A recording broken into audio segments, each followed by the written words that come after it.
So I first come across Andrew Tate on TikTok a couple of years ago, I believe it was, and it was a video of him on some rooftop, and he was talking about all you need in life is, love, your health, and money, and then he kind of dived into those topics, and I was like, who is this guy? Like, I quite like what he's saying and agree with it, and then I went onto the page, and there was a ton of his videos of him talking about things, and majority of the things I agreed with, and he was saying it in a way that I'd never heard anyone say it before.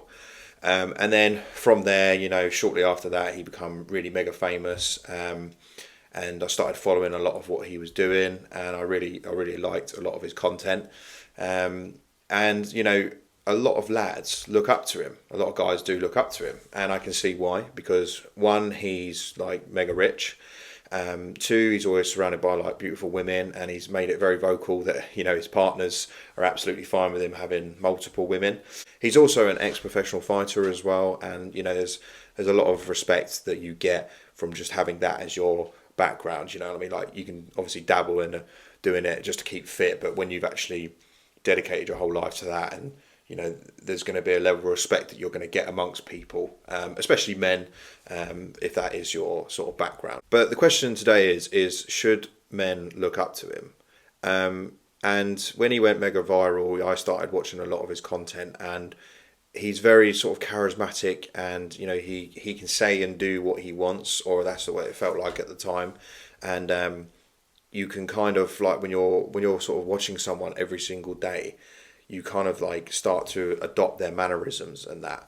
And for example, like, I remember when I used to watch Friends, the TV show, all the time, and I absolutely loved Chandler. I loved his wit, and I loved how he sort of carried himself in situations. And because watching the show all the time, I found myself adopting his character, like, in a way, like that's how he would have behaved. And it's like, that's not me. That's like not who I am. Like, I'm having like an identity crisis here by pretending to be someone else. And I think that could be the issue here. And I feel that's the issue when you look up to anyone. And also, there was a lot of videos coming out of like how he sort of speaks about women. And some things he said, like, they're very like abrasive, or you can see that how women got offended by them. But some of them were true. Sometimes the truth hurts.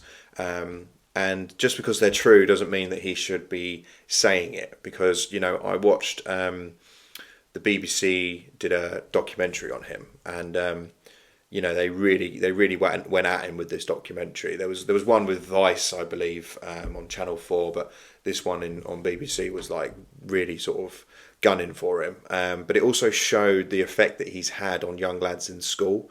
And I must admit, if it was my son behaving in the way that these young lads were, I'd be very disappointed in my son. Even though kind of what Andrew had said had been taken out of context, and these boys had kind of missed the mark. They're young. If Andrew's sitting there saying, like, women shouldn't be working, they should be like feeding you when you come home, and just playing that wife role that's very outdated now. These lads are kind of looking at women in a way of, they're not meant to be independent and their own person. They're meant to just be controlled by a man, effectively, as long as you're obviously financially keeping her afloat and stuff like that.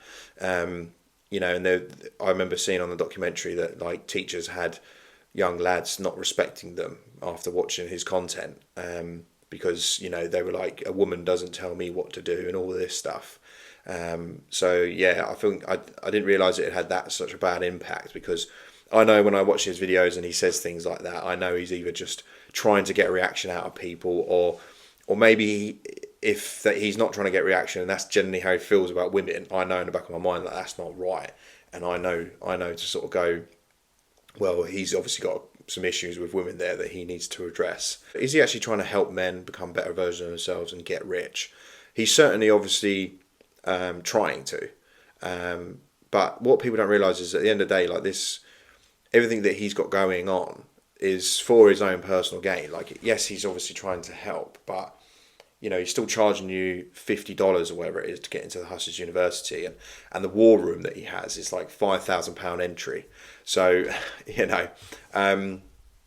but that said, when I went into that Hustlers University, I did feel like at the time there was enough value there for the price that he was charging. It's gone up now.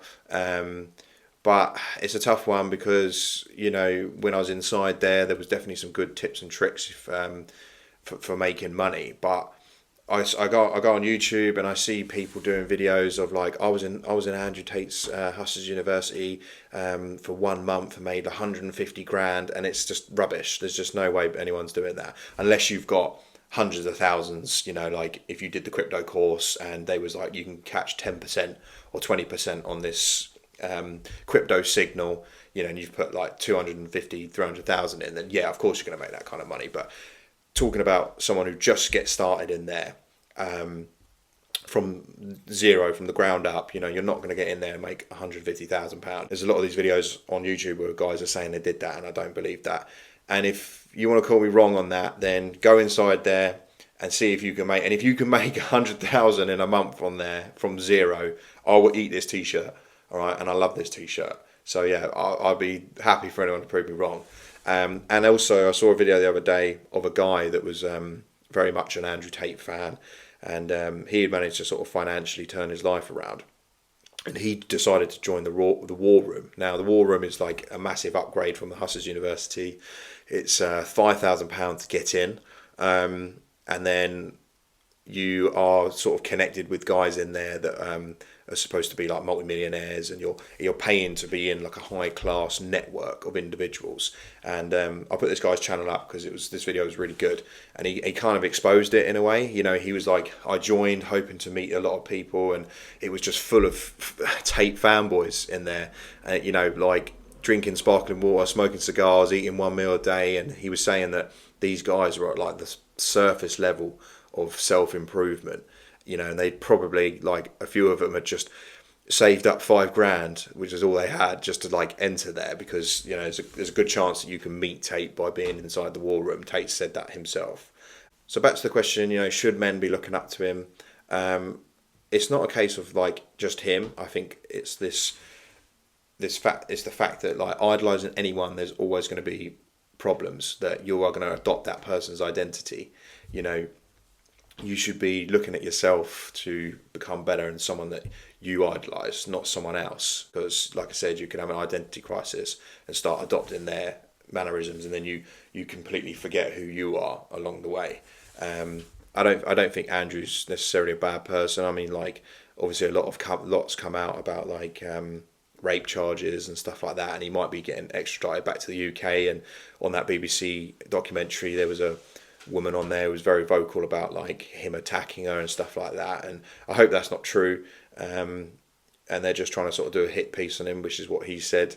But you know, ultimately, you need to be able to just take what he says, the good parts, and the bad parts. Just he's either trying to get a reaction, or he generally does feel that way about certain things, and that's not the right way to view it. And I will say, you know, his motivation speeches and stuff, like, he's pretty much taken over my TikTok when it comes to like how he words taking action. It's like, it really gets you fired up, and I think stuff like that he does is like amazing. It's really good. If you can just pick apart the bits that he does say that are like gold, like really good, and just ignore, or just don't take on board the bad things, and don't adopt his like behaviour. Don't adopt anyone's behaviour, you know. And I know that's hard because there's a lot of people out there that you idolise or you want to be like, but ultimately you're going to lose yourself if you start doing that. So yeah, I hope you enjoyed this video. I kind of just sort of just going off the top of my head. If you made it this far, then I appreciate you watching, and I'll see you in the next one.